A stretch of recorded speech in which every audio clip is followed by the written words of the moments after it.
Yo, yo, yo! We on 7:30. What up, people? Hello. Hello. Hello. Hello. Hello. Tuesday nights. Here we are. It's a blessing to be able to be here. We're thankful for technology. Tonight is good. We got That's it how all we set like it. up. That's nice.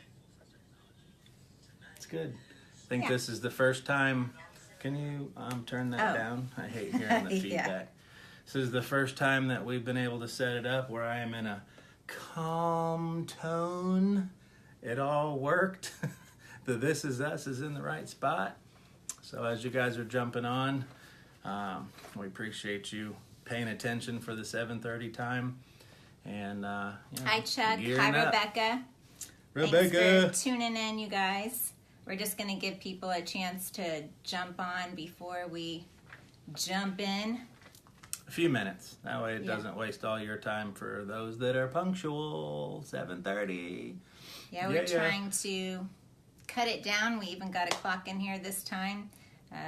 Last time we tried to go shorter, but Oops. there was just so much to say. We ended up actually doing the longest one we've ever done. So anyways, We're going to try and keep it a little shorter this time. Our goal is to be around 20 to 25 minutes. That's the goal. So if you can do these, Hi, and if Rebecca. you can share whatever you got to do. I love you. Yes. Put it out with your friends. You can send it out now. You can send it to people and put it up on your wall. You want the little paper? No, we already That's said. okay. We did it. Hopefully you guys remember the story. Who knows if they know or not. Somebody who's in the know said that they did. And I'm always thinking, how do they know during the live video the words that we're saying to push the algorithms down? That's pretty high-tech stuff. Yeah, it's all the algorithms. Everything's changing. So Yeah. we're trying to stay on top of all that stuff. Yep. And our last, not this past video, but the one before, has, 5,000? Hi, Christine Little. Hello. Hi, thanks for tuning in. Yeah, it was, what? I think it was 5,000, the gun one. Put your weapons down. I think you said 4.8. 4.8. Something like that. Almost 5,000. So we just thank you guys for sharing them out. Yeah, that's exciting. And, talking about them and putting them out there, because the more you talk and respond and comment, then it seems to be a hot topic. So Facebook's amazing algorithm keeps it rolling in the air. So that's really cool. And the last one was at, I think, almost 4, which for us, that's amazing. We're super grateful, super thankful. It's more than we could have thought or expected or imagined, even just getting going. So we appreciate you guys tuning in. Yeah, we just put it out there and hope to be helping some people. Listening from Florida, And, we love to hear it. Yes. Yeah. We had said before we got our Facebook page up, so the This Is Us Life Coaching Facebook page, if you want to go on there and like that page. Eventually we'll be switching over to that page, but for now we go live on Phil's page. And then we got our YouTube channel up, and we post videos. I'm serious. Post videos on there. And then we have a website. We're still working on pulling all that together. We're close. Yeah. We're real close. Making adjustments. Yeah. Yeah. And the goal is to get it to where, we're with people and influencing people that want us to be there instead of, being where nobody really cares. So we're trying to hone into the spots where it's effective and, you want to hear what's being said and all that kind of stuff. So that's the goal. Not to be on my personal. What's up, Mike? Giving you a shout out. Oh, Michael. Hallelujah. Yes. Just got done selling a car, 7 o'clock at night. Yeah, making it happen. It's good stuff. You ready to rock and roll? Yeah, go ahead and start. Yeah. So this week's question, there's... Timmy. What up? What's up? Yeah, we're doing the Q&A with P&J. So these are questions that have been sent in to us on the side, and then each week we're just addressing the different questions. Yeah, we're kind of grouping them together so that we don't have, 15 or 18 questions for 15 or 18 weeks. So we're kind of piecing them together. And it's amazing, you know, from our history and our story, we get a lot of questions that follow along with where we've been and what we've done. So it's really cool to be able to share with you, you know, our journey and our story and what worked for us. But we say it each time. Disclaimer. Disclaimer. We are not telling you what to do. Yes. We are telling you what worked for us. Yes. This is us. So this is what worked for us. This is how we do it. This is how we did it. This is how we're doing it. It's how we see it. Yeah. And so you are free to see it your way. You're free to do it your way. You're free to be led and go in your own direction and be on your own journey. So there's never meant to be condemnation from anything that we have to say. If it doesn't look like ours, then it's okay. Just remember, you're a masterpiece. Yeah, We're take on a what journey. you want from it. You might like a couple of things and then not like a couple of things, and that's okay. Yeah, totally. So there's our disclaimer. We are not telling you what to do. We are not telling you to follow our track of what did for us, what worked for us. But we are telling you what worked for us. That's what we have to offer. So this week's question that we put together is, help! I'm in love with an addict. What do I do? Many questions came in about how do I deal with my wife? How do I deal with my spouse? How do I deal with my boyfriend or girlfriend? This, that, or the other, you know, relatives, so on and so forth, that are addicts. And how do we deal with them and work with them and journey with them? And so, first off, you know, describing what an addict is. You still got that on there, baby? We just want to start with help. I'm in love with an addict, because most people, unfortunately, think that an addict is only somebody who is like strung out on crack or, you know, having a needle in his arm and living in a cardboard box. And that is so far from the truth. That is when being an addict has taken you all the way to the bottom of the barrel. That is the direction that it goes. We get that. But that's not everything, right? There's addictions to a million things. I liked this one. It said to devote or surrender oneself to something habitually or obsessively. Yes. And like for me, you know, I do energy drinks. I'm addicted to energy drinks. So there's things that I work on and that I go through even now. So it's not crack, it's not heroin, it's not alcohol, but there's still things that I give myself to habitually that I know they're not good for me, but I always like my coffee, I like my edge, I like my pre-workout. I'm always trying to get the edge to get me going. Energy. Yeah, energy. Anything. My life story. If we had a superpower, it would be to have more energy. More energy. Yeah. Yes.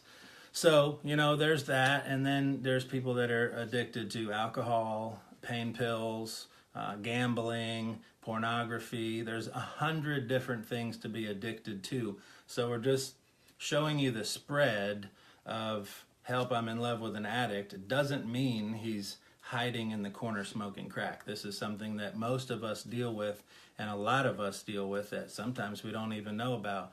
And, you know, I did some reading, and they had this one thing that really stuck out to me in a journal I was reading. It said the litmus test of being an addict in any area is, can you go 90 days without it? Ooh! Say it again. Say it again. Can you go 90 days without it? Yeah. And if you can't, then you're an addict. So we're putting ourselves all out there together, and then gonna talk about our story and our journey through it. Quickly. Yeah. So can you do it for 90 days? You know, and another one was talking about escaping from reality. Lots of times we take something, you know, whether it be marijuana or pills or alcohol or ecstasy or, you know, whatever is your choice to escape from reality. Yeah, shopping, gambling, just spending money. I love to spend money. When I spend money, it just makes the back of my head feel good. Even if it's like a bubble, you know, a pack of gum, to buy something does something for me. So I totally get how that works. But, you know, 90 days without it, trying to escape the reality that you live with, because we buy into all the lies. Well, it makes me mellow, makes me more talkative, it makes me more fun, it makes me more this, it makes me more that. So that's the lie. And the truth is, you're amazing just like you are. You don't need anything. And again, I'm speaking to myself when I'm getting ready to go to the gym and I feel like I'm not ready. I drink my pre-energy drink. So I need this to escape reality. So we're all on the same page here, okay? I'm tired in the morning. We work out in the morning. Okay. So if it's alcohol or weed, whatever it might be, to say that you're better when you're doing this, that is a lie. Yeah. To say that this makes you better or more open or more calm or it relaxes me from my hard day at the shop or the lot or at work or wherever you are. You know, those are lies that we buy into, and we okay everything that we do with those lies and justify it. And just throwing it all out there, we just want to start off with what an addict is. So that's it. When Hi, you're Melanie. Giving yourself habitually Rachel. To it. Which Rachel? Rachel Roll. Rachel Roll in the house. Andrea, hello. What up, people? She's got the phone. I don't have my glasses on, so I can't see what's on the phone. So anyways, habitually, that's the story. What you're giving yourself habitually to puts us in the category of, you know, feeling like we're not enough. And so the litmus test was, I said all that to say this, 3 months without it lets you know if you control it or if it controls you. It's real simple. And is it controlling your mindset really the whole 90 days? You can that's tell. Totally true. Even if you're not doing the action, if you're mentally there day after day after day after day. Counting down the 90? Yeah. Just trying to prove to yourself? Yeah, exactly. Yeah. That's a sure telltale sign. Yeah. You should give it a break for a but while. The question and come back. is... Yeah, help. I'm in love with an addict. What do I do? So, you want to start on our story, baby? Because I've been rambling. Well, I'm not really going to start that way. I was just going to say, first of all, it's up to you if you choose to participate. And so I know a lot of times dealing with somebody, you're saying, how am I going to deal with this person and what they're doing? The individual that asked the question, it was for alcohol. What I say to somebody that's in love with an addict or lives with an addict, whatever, is to have clear boundaries for yourself. Yeah. And realize that you have a choice, that you're not trapped, you're not stuck. And I know some people that are listening to this are thinking, oh, you don't know, I am trapped, I am stuck, I don't have any choices, because I felt that way myself. Yes. And it was amazing. It sounds so simple to somebody else that's listening, but to just hear that I had a choice and that I wasn't stuck. Yeah. And believing that and quit, coming up with the lies that I just had to deal with it. Totally. That's, first and foremost, and just taking responsibility that I'm in charge of me. I'm not in charge of him. And I cannot control him. Yeah. And I love... I tried that. For any of you that don't know what Al-Anon is, that's something for family members of people that are dealing with addicts, whether it's your boss, your family member, spouse, whatever. 3 C's they have, and it was super powerful to learn, was you can't control it, you didn't cause it, yeah, it's good, and you can't cure it. And good. 3 C's were just fire for me, because I tried and tried and tried to control it over and over and over again, and thought that I could over and over and over again. And it seemed like the more I tried to control it, the more lies came, more hiding came. Yes. And then some people can believe that they caused it, because the addict is usually a master manipulator, and they love to put the blame back on the other person, as to, or you feel like you're crazy. You made me mad. You did this. You came in with this attitude. You wouldn't have said that. Yeah, they throw everything out on how you were the cause of it in some way. So can't control it, didn't cause it. What was the other one I said? Cause, control, cure. And can't cure it, yeah. And that's a huge one on that you are not responsible for their healing. Yeah.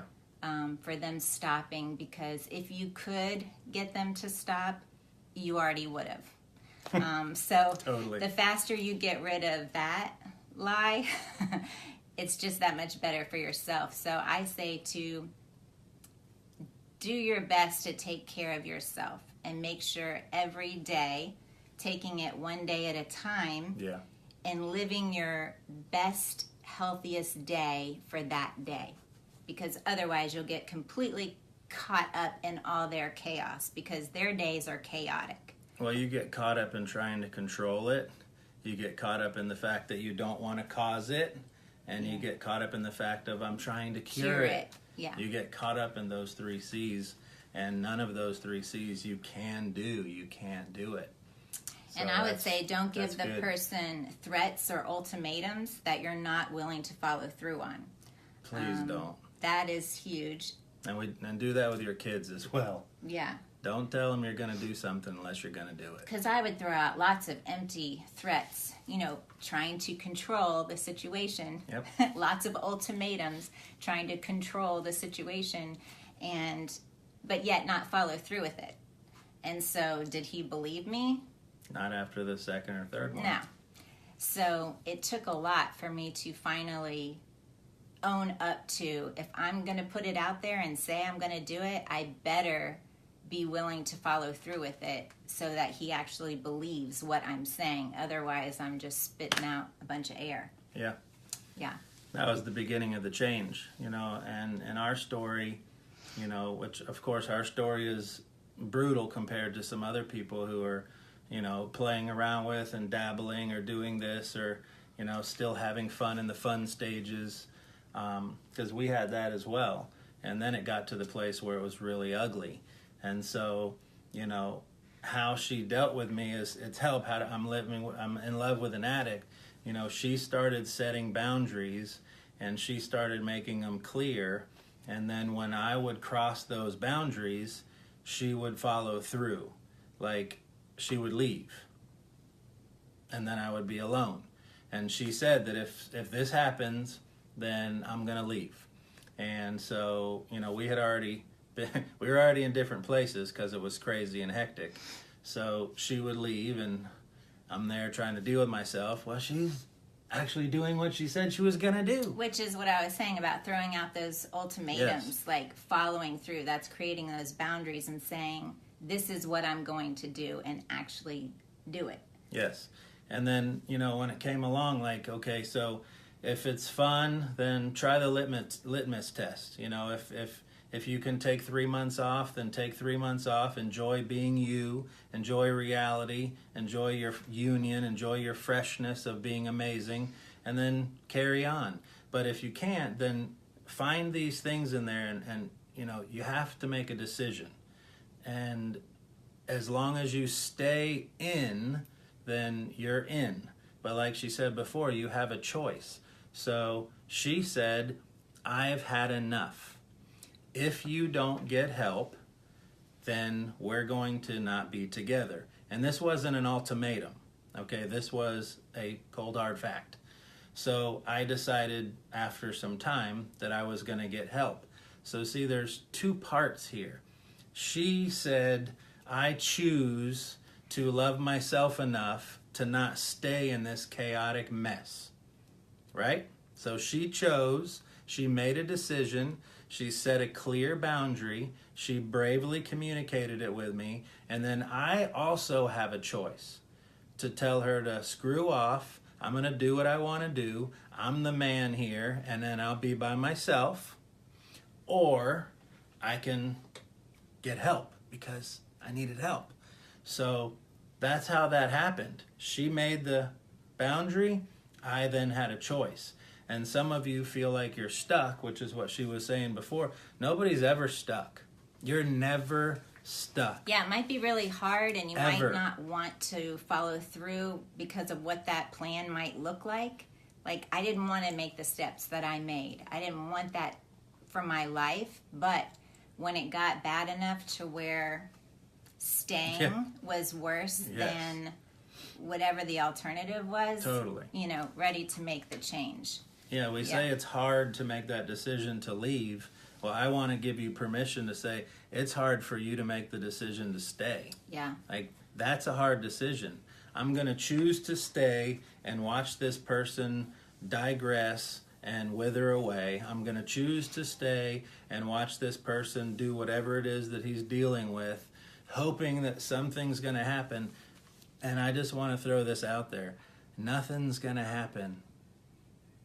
Nothing's going to happen unless they want to change.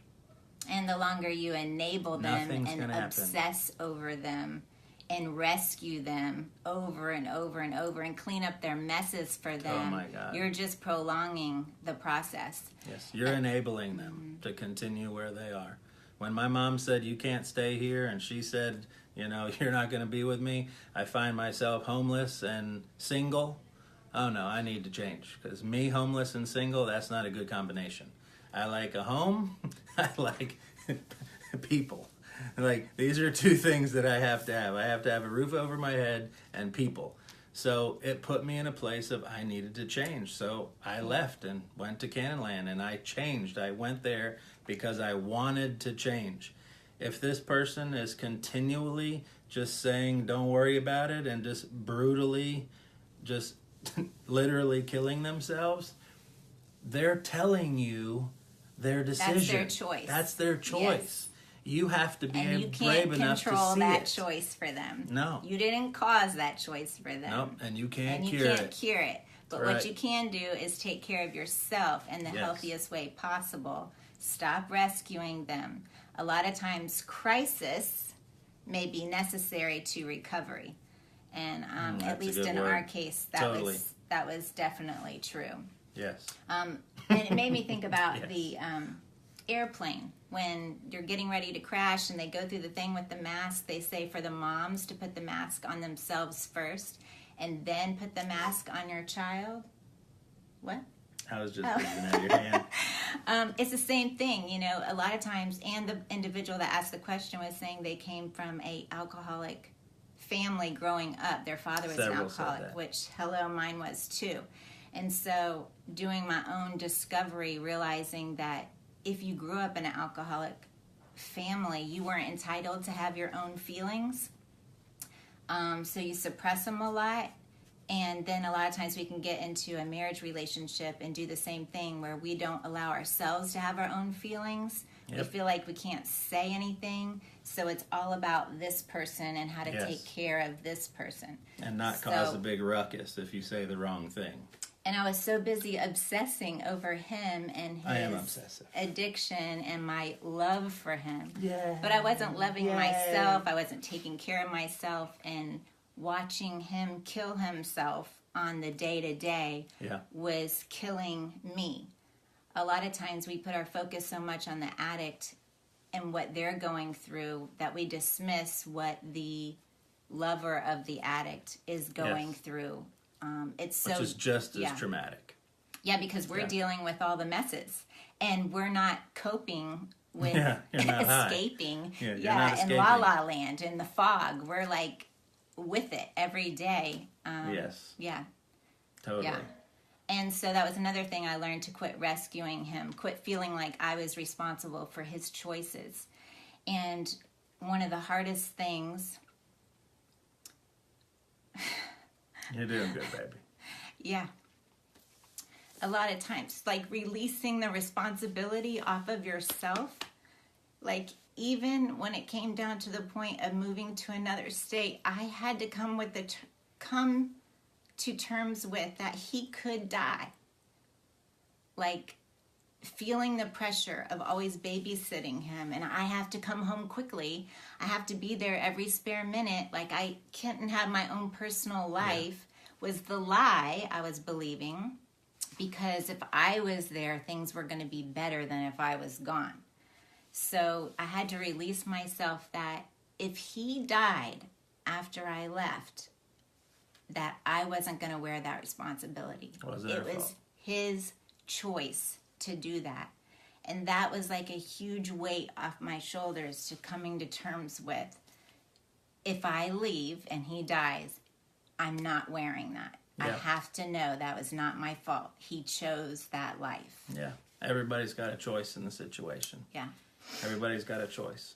And so when we choose and we set our boundaries and we move through them, and, you know, sometimes, you know, like we'll take grace to the farthest extent. Well, we can't say anything because, you know, I'm not judging him. This doesn't have anything to do with judging. This has nothing to do with judging. This has to do with you living your life. That was that it has to do with. It has to do with you loving yourself.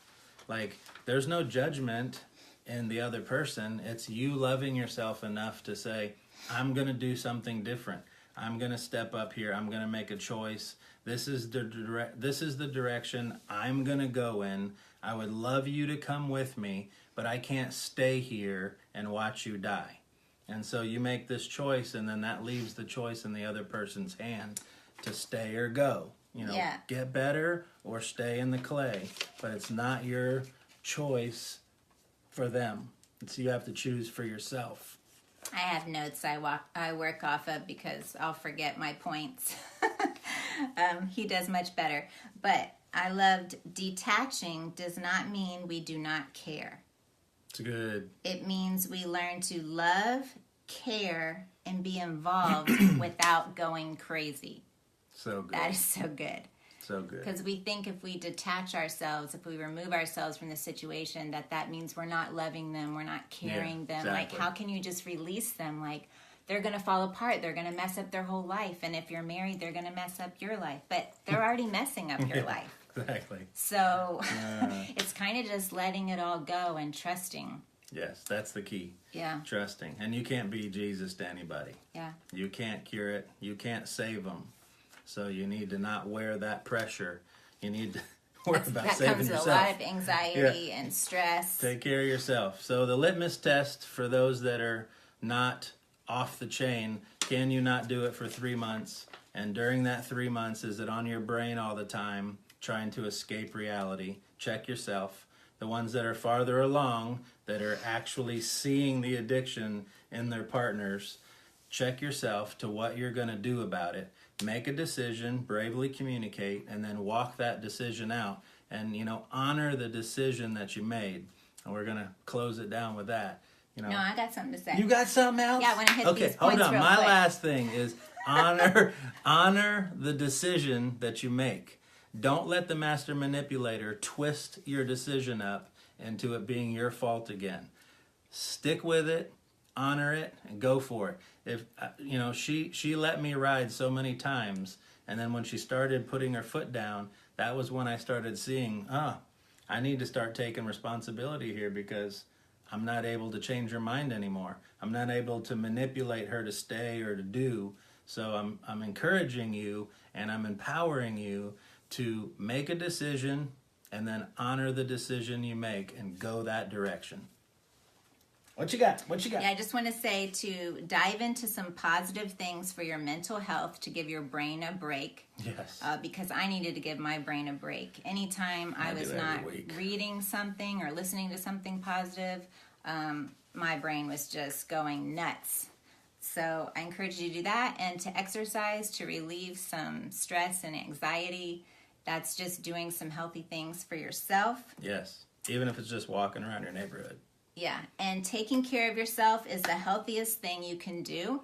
And to tell yourself you do deserve peace and happiness, and I'll tell you, you can have it. I like to say you get what you settle for. Boom. I was getting what I was settling for, and as soon as I decided I am not settling for this, and for the fact that I don't want to settle for it for my children, even though I didn't have children at the time, but I knew that I did not want this for my life with children.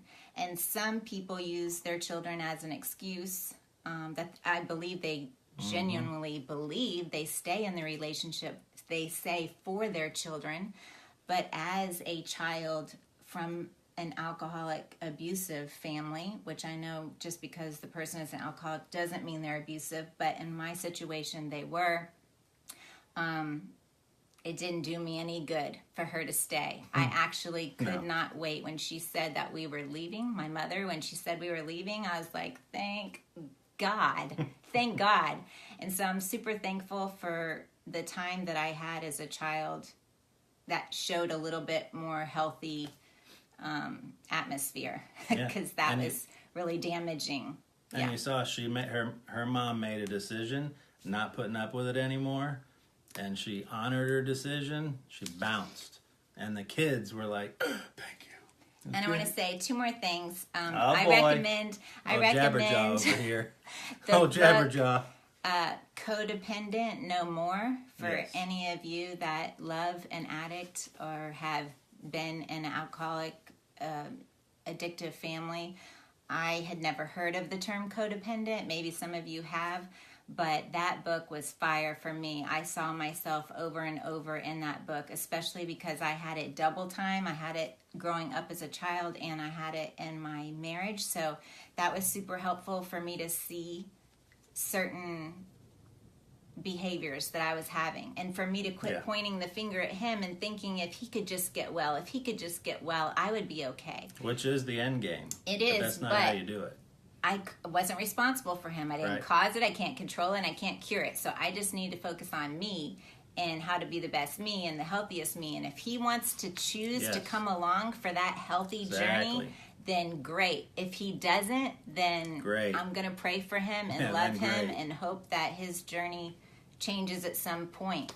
But again, I wasn't responsible for it. The last thing I wanted to say is, I said it earlier. This is her third close. Hey, we're doing really good. This is her third close. This is a big topic. There are Al-Anon meetings out there. So I encourage you, if you are in love with an addict, I'm not saying that I believe every single thing that they do or every single one is great or every single thing about it is great, but I went to one 19 years ago, and it was helpful in its own way for me to just listen to different people that were actually going through similar stories that I was going through, instead of talking to friends that had no idea what I was going through. And offering and all of advice. them have opinions on what they say they would do. If I was you, I would do this. And if I was you, I would do that. And I was one of those people. I actually would say, before it happened to me, what I thought I would do. And so these people actually have some of these experiences, and just listening to them could be helpful, or receiving encouragement for them. And I wanted to give a testimony that I went this past Sunday for my birthday. I haven't been to an Al-Anon meeting in 19 years, but I keep feeling like I wanted to go. I want to turn back around and help and support and give a story of hope to anybody. You're such a lover. So I went back for my birthday this past Sunday and went to an Al-Anon meeting and just shared encouragement to the people there that there is happily ever afters. There is stories of hope. And so I want to just extend myself to any of you. If you want to inbox me on the side, I would be willing to go to an Al-Anon meeting with you. And I know some people just want that security blanket, the hand held for their maybe first meeting. And so if that's something you're interested in doing, I would go with you. So let me know. You have to live close, though. Well, that's true. So that's good stuff. anyways, let me know if that's something you're interested in, and I would be more than happy to go with you. And I was really thankful. It was like I won't say a full circle moment, a half circle moment for me to go back 19 years later and just to see how my life has turned out. Really thankful. Yeah. You got a lot to be thankful for. This is us. This is us. We will see you next Tuesday, and don't forget to send us your questions. Yep. Love you. 7:30 Tuesday.